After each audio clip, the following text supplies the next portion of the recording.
Hey folks, welcome to the very first installment of my new series, The Lore of Zelda's Famous Locations. This first video of what will become a complete series going over every Zelda game will be looking at the lore behind The Legend of Zelda Twilight Princess's famous locations, from historic landmarks to fan favourite places. Let's kick off this debut episode by covering my all-time favourite video game. Be sure to go and grab yourself a snack and drink, folks. Be sure to subscribe and drop a wee like down below to help support the channel and projects such as this one. And let's get into the lore of Twilight Princess's famous locations.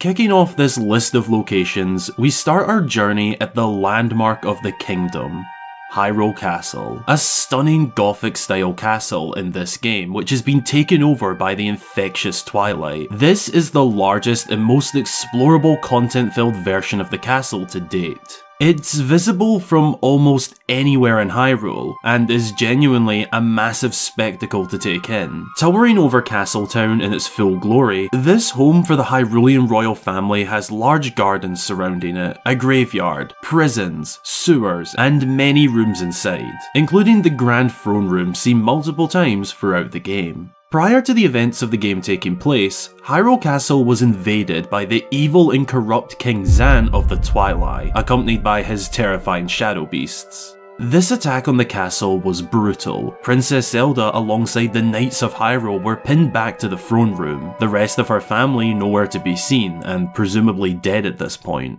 Zan left Zelda with no choice but to surrender the kingdom of Hyrule, and accept its fate to be engulfed by the Twilight.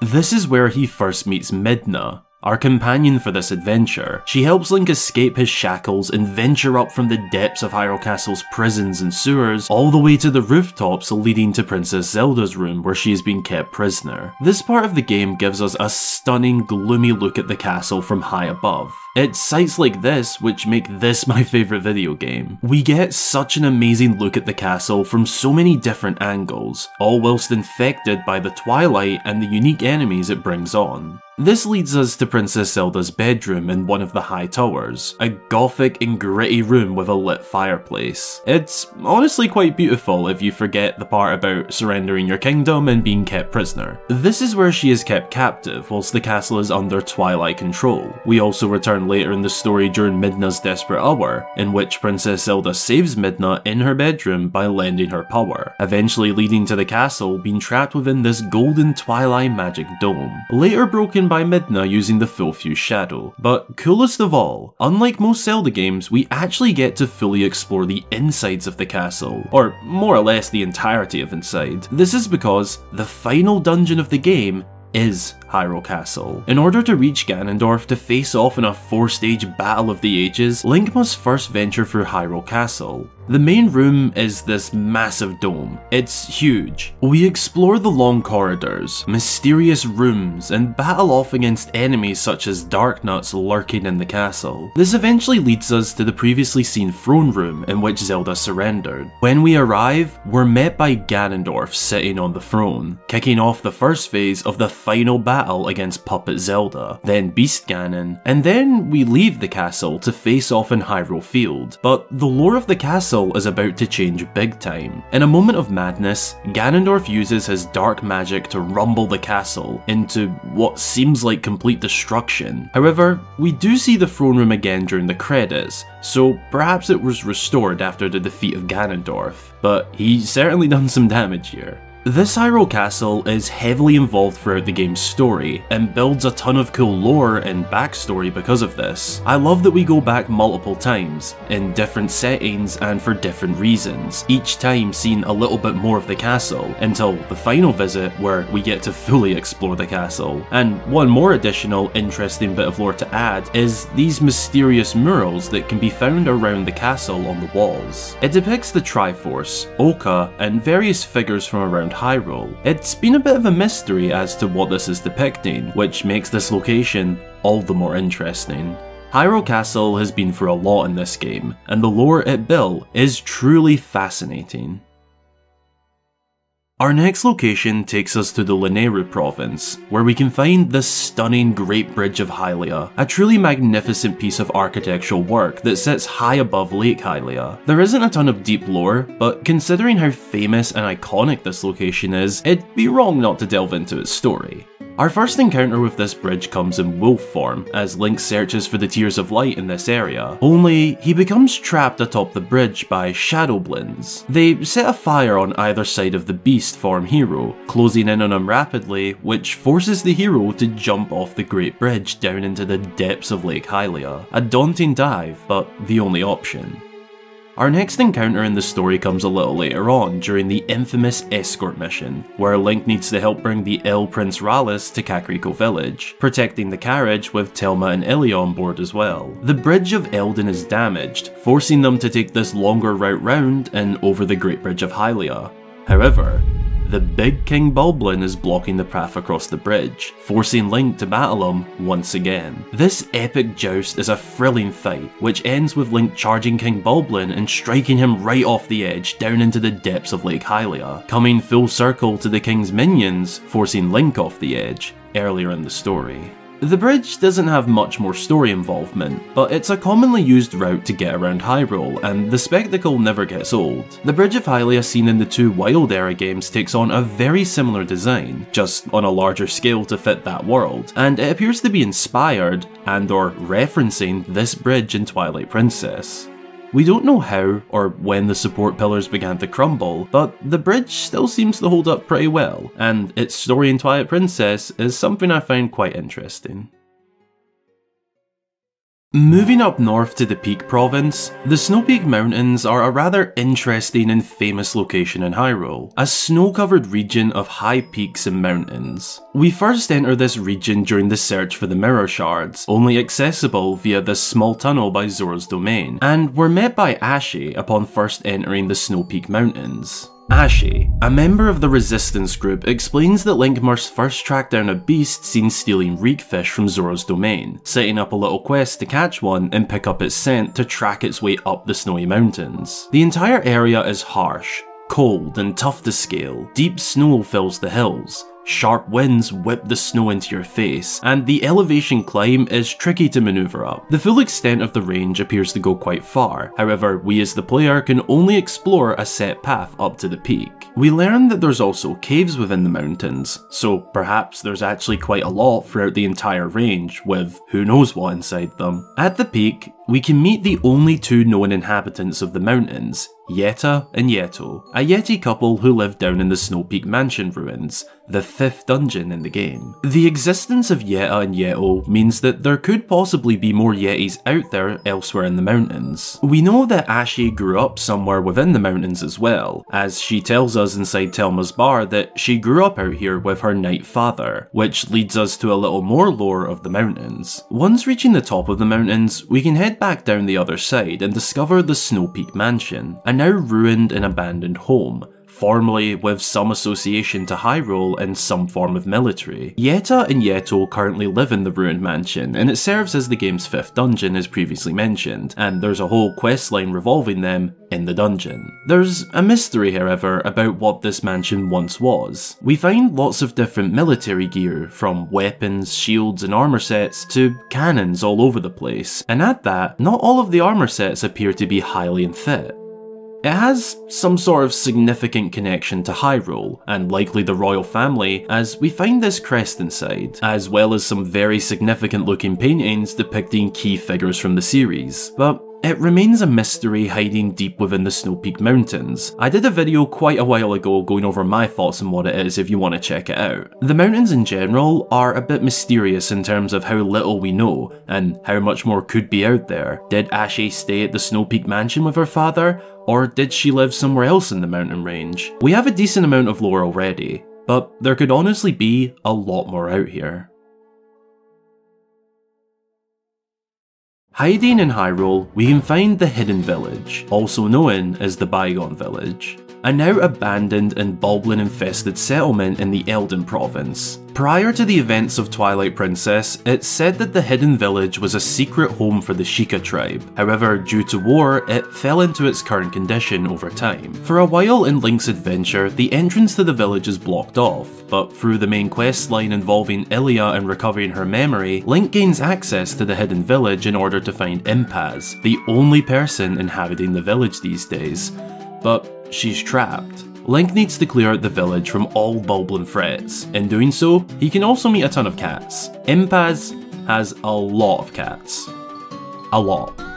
Interesting detail, her name Impaz is a clear reference to Impa, a significant name in the Sheikah, as this is the name given to the other very significant Sheikah members throughout the series. Perhaps Impaz was once known as Impa back in the day, or maybe she's related to Impa. It's not entirely clear, but a very interesting detail to mention. Something else that's very interesting about this place is that the old sign on one of the buildings actually translates to "Welcome to Old Kakariko." In terms of lore, this is very significant, possibly hinting back to the Kakariko village seen in Ocarina of Time, a game which took place around 100 years prior to this one. But that about sums up all we know about the hidden village: old and abandoned, connections to the Sheikah of the past, and cats. Lots of cats.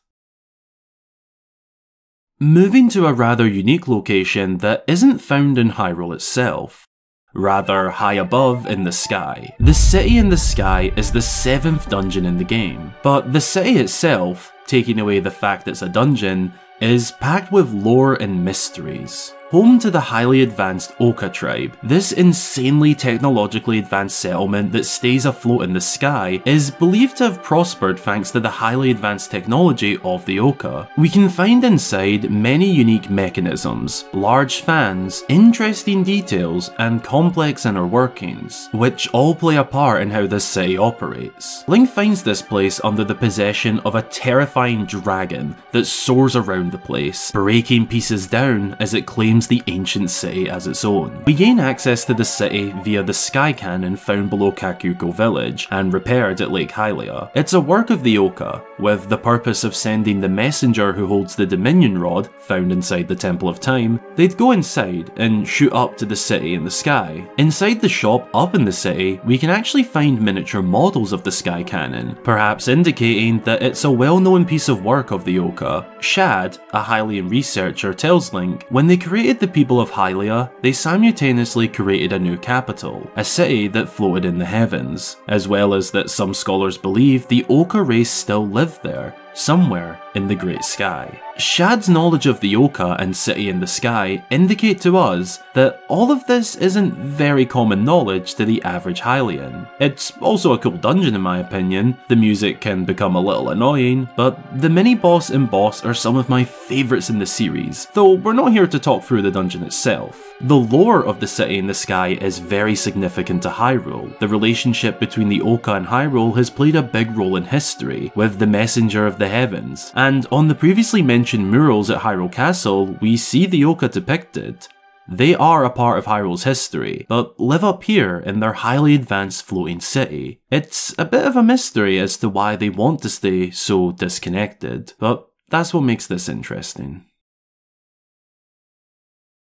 Moving back down to the surface of Hyrule, in the upper Zora's River area, we find Henna's Fishing Hole, one of the most beautiful and scenic locations in the entirety of the Zelda series. I cannot express just how many hours I've spent here alone just taking in the view, soaking in the music, and spending a little time away from the adventure to just go fishing. For context, I love fishing in real life, and discovering the existence of this place in Twilight Princess lit up my eyes. You can fish on your own with the standard fishing pole, but also go fishing with Henna and use a proper rod and reel, which is just so awesome to do in a Zelda game. There isn't a ton of deep lore to the fishing hole, however, it is a very famous and big fan favourite due to its beautiful setting and infamous minigame. Inside Henna's hut, we can play the notoriously frustrating roll goal game, which was made especially difficult difficult at times when using the Wii Remote and Nunchuck as you try to roll the little marble to the end goal. Some cool lore behind Henna herself is that she appears to be related to the famous fisherman from Ocarina of Time, a game set around 100 years prior to the events of Twilight Princess. Fishing runs in her family, which we can see in the pictures of herself and her siblings fishing on the wall. She's carrying that legacy on, which I absolutely love. The seasons of the fishing hole changes whenever Link enters, which is more than just an aesthetic feature, as this is the only way to catch the famous Hylian Loach, which can only be caught during the... I'd be lying if I said that including this location wasn't partially because of my bias towards fishing in Zelda games, particularly this game, but at the same time, Henna's fishing hole is a pretty famous location, and worth mentioning. Now for a location very true to the name of this game. The Twilight Realm. This location is like no other we've seen across the Zelda series. A parallel dimension of darkness, shroud in complete shadow opposing the light of Hyrule. We find the Palace of Twilight upon entering the Twilight Realm through the Mirror of Twilight. This royal palace is a very unique structure. It has this mysterious blue twilight energy running through it.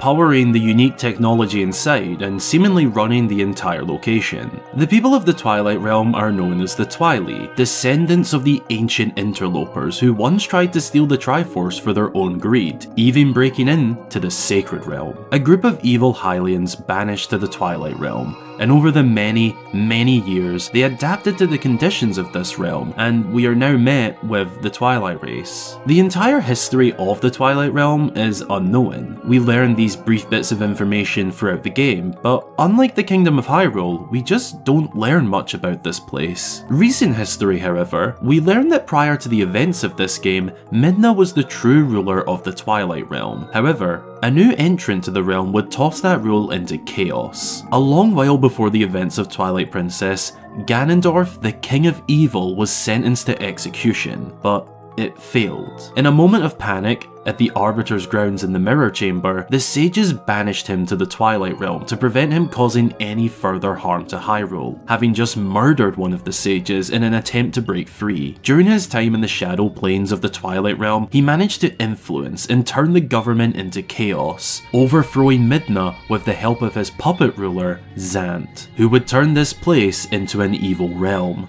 locking away the souls, creating a true darkness which would morph the looks of the Twilight, as well as cast them in shadow. Following this, Zant and the Twilight would then go and invade Hyrule, which happens around the time of our adventure kicking off with Link. When we as the player enter the Twilight Realm, we're there to take out Zant, and after recovering the souls and making our way through the palace, we face off with the false King of Twilight, ending with Midna blowing him up like a balloon, and thus the false king is dead. This entire place could go much deeper than we can explore. Out in the distance, you can see more islands floating in the darkness. What's to say there aren't more larger islands somewhere out there? We saw concept art of a Twilight town, somewhere separate, presumable to the palace, fit with homes and more Twilight people, but we don't see it appear in game. Perhaps in terms of the in-game lore, this town and more do exist, just far into the shadows. Unfortunately, the only known method to enter this realm is to know what's going on within the Twilight Realm now, but we can assume that Midna has returned to her true leader of the Twilight Realm status, the Twilight Princess.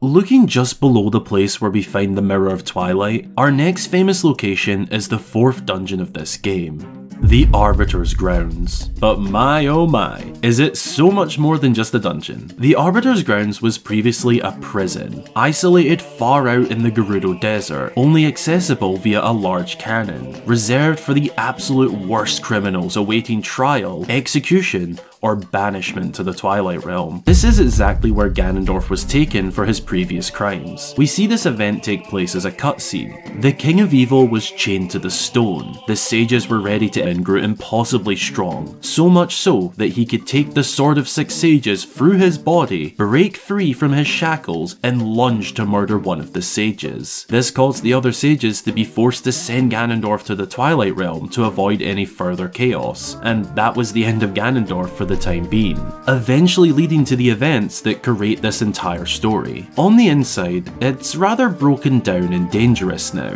It has tomb-like vibes as we explore inside. Sinking sand covers a lot of rooms, crumbling stone and crawling with enemies. But on the outside, it looks more like a coliseum. Speaking of all of this, the enemies within here take us to one of the coolest mini-bosses in the entire series.